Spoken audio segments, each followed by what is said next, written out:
Hey guys, and welcome to the Leftover Culture Review. Greetings, viewers.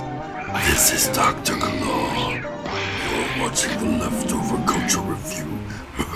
But look, today we are not going to talk about consoles, who's better, Sega or Atari. We are looking at this computer game playing back here on an Apple Power Mac. It is War Planets. Now, War Planets was a phenomenon. Actually, you probably can't say that. It was a really little series from a company called Trendmasters based out of Canada. They had the cartoon, they had the toys, which came first, then they had the PC game pretty much to sell more toys.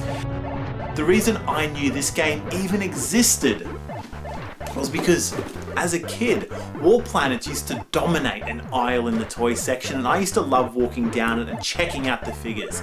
They looked amazing, and right there on the box for the deluxe playset, you could actually see a download link for the PC CD-ROM demo on the Trendmasters website. Get more kids to go check out the website and check out what toys they could collect. Because you couldn't just wage a full-scale war with one toy.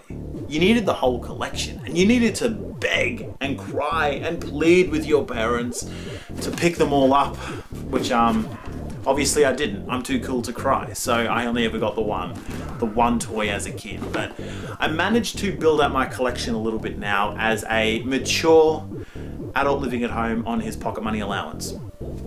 So I've got a few more War Planets to check out, and I figured now was a perfect time to go back and have a look at that PC game that I never got a chance to play as a kid. So the PC game really existed as a way to sell more toys, and I mean that literally, because the only way to get the computer game was to buy toys.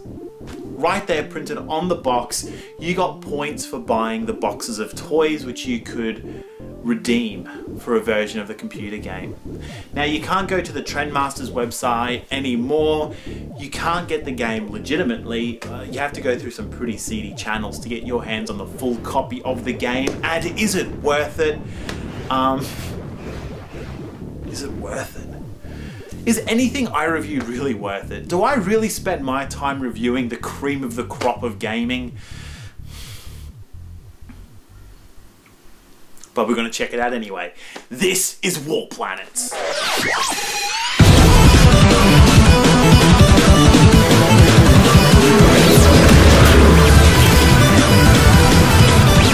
the screenshots for this game on the back of the box really made it look kind of epic. Plenty of CGI. Booting it up though, you're going to find a real-time strategy game here aimed at 7 to 8 year old boys, which is kind of weird, but I really do miss CGI, and not just for games. Like, this game had some really cool CGI opening, but you could make anything out of CGI in the 90s.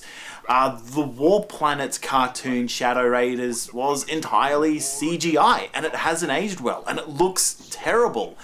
And like, realistically, someone could whip up that kind of CGI in their bedrooms overnight, just doing it ironically. But it was a big deal in the 90s. It was kind of like a rite of passage.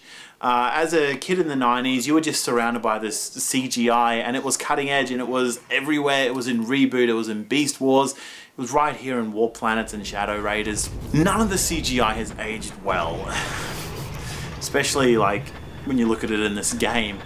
But it's got a really distinct aesthetic look that you're not going to see anymore. No one does CGI like they did it in the 90s. That super metallic, super shiny, really basic look. It's it reminds me. It's nostalgic.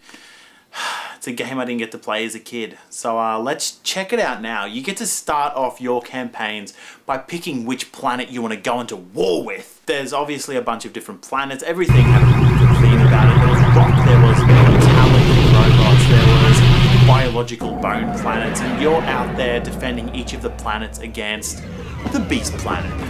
The big bad guy, the Beast Planet. He was a really cool toy and a really cool enemy for this video game. CD-ROM, right? Like, everything was packed to the brim with FMV video. You couldn't get away from it. And then you go into battle and you something doesn't feel right. This is a real-time strategy game aimed at kids, 7 to 9-year-olds. At first I thought my mouse was just like super sensitive, but like in all honesty, there's no scrolling. It's a real-time strategy game that doesn't scroll. You jump between the different, views of the battlefield, essentially. You get a little map and you can see the different blocks, but that's what the game is. It's a super mediocre real-time strategy game, and you need to summon your units one at a time from a portal on your end of the map and make it across to the other end of the map. All the characters in the game are based around the playsets. You can actually see your toys coming to life in the video game. So look, being big into War Planets as a kid, it was really cool seeing all these characters that I've had for years and years and years come to life and start fighting each other. Alright guys, let's get serious here just for a minute. I'm a pretty mature, clever, really intelligent guy hanging out here in my room playing PC games from the 90s on Apple computers. I've got a few strategy tips for you to help you get through your War Planets experience if you choose to go down the same path as me. No man left behind. Hop on board the Bruiser train and I will share my strategy and tips with you. First and foremost, the AI isn't particularly clever. Not as clever as us people, especially if you're watching Leftover Culture Review. Incredible people watch this channel. The AI can't compete. Look, they're always going to target the closest character. So if you've got someone who's blocked by terrain or blocked by a wall or something, they're always going to target that person, and you can snipe out the computer from a bit further away. They're stupid. Again, using snipers, the computer is always going to be moving. Usually there's a target or a goal that you need to reach, but they're also trying to get to your base to destroy your portal and overwhelm your team. If they usually come in at one at a time, so hopefully you don't get overwhelmed. And if you set up a sniper, you can usually take them out as they come into range one at a time and really let you reinforce your base and slowly move your characters up. And look, on the topic of snipers and having really good units, I don't go for the trash units in this game. You get a certain amount of like power level. You get like a certain amount of power units to use to summon in your characters. I always go for the biggest, baddest, hardest hitters. I would rather be controlling an army with 4 like really good units than 8 really trashy ones that aren't going to do the damage or create that impact you need. And look, we are busy, intelligent people. We don't need to be micromanaging everything. If you set up a really strong character to do the sniping for you, then you can focus on more important tasks to make sure your mission gets completed. And look, thirdly and lastly, your range is always a little bit better than the game lets on. If you target someone who's just out of your range, a lot of the time you'll still be able to hit them. It's a really good trick. The computer won't use it against you. It's yours. It's a little gift from me to you if you do choose to play War Planets. Not like I really expect many of you to give this game a second look. In fact, I don't really expect many of you to give it a first look. You watching this video, I'm not even 100% convinced you're really existing now. Could be a bot or a spider. You might also be a little bit surprised to find out that Trendmasters, the company behind War Planets, this wasn't actually their first dip into packaging action figures and video games together either.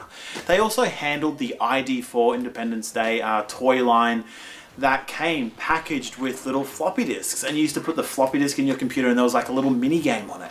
Like, it wasn't edge of your seat gaming, but I know as a kid, getting a floppy disk actually felt really cool inside a packet like this. Like, now everything's downloaded, everything's on the App Store, nothing feels quite as tangible as back when I was a kid in the 90s and you used to get like your Independence Day. I remember getting like the micro playsets. Independence Day had them as well. I guess Trendmasters were all over that micro playset stuff. And if you like micro playsets, you might want to check out my Mighty Max line of reviews over on the Leftovers channel. So guys, thank you so much for tuning into this video of Leftover Culture Review all about War Planets. If you really want to watch Leftover Culture Review, I am not going to stop you.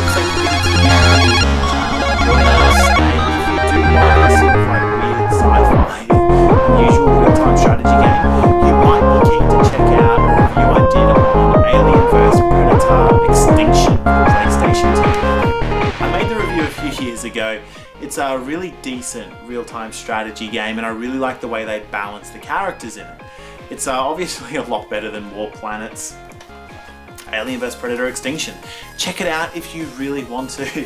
And if you're digging the micro playsets, like obviously we looked at a lot of War Planets today, but over on the Leftovers channel, I review a lot of toys, and I've taken the opportunity to review as many Mighty Max figures as I possibly can. So there are a bunch of Mighty Max reviews over there, as well as a Ninja Turtle micro playset review and a couple of other toy reviews. If you're interested in that sort of stuff, I'd love to see you over there. I'd love to get to 1,000 subscribers on that channel. They recently cut off monetization. Not like that's a big deal, but it kind of reminded me that I need to work on that channel and talk about it and show people that there's some cool stuff over there too, if you'd like to head over and subscribe. And look, if you do really want to play a better video game than War Planets, then please go check out the Leftover Culture Review website. We've got the official Leftover Culture Review video game available for free for PC gamers. Mall Madness. You're me. You're Bruiser. You're stuck in a mall. You lost your mum. It's a first-person shooter. You got to get your way back to the meeting point before mum grounds you for like a month. It was a lot of fun putting that game together. I'd love to hear what you think about it. And I'd love to see you next time for some more Leftover Culture right here on the Leftover Culture Review. Again, the only review show on the internet that really needs to come up with the idea of what they are before they hop on camera and proclaim it to everybody. Cheers, guys. Like, subscribe, leave a comment, share it with your friends, send a text to your mum, or tweet her, something.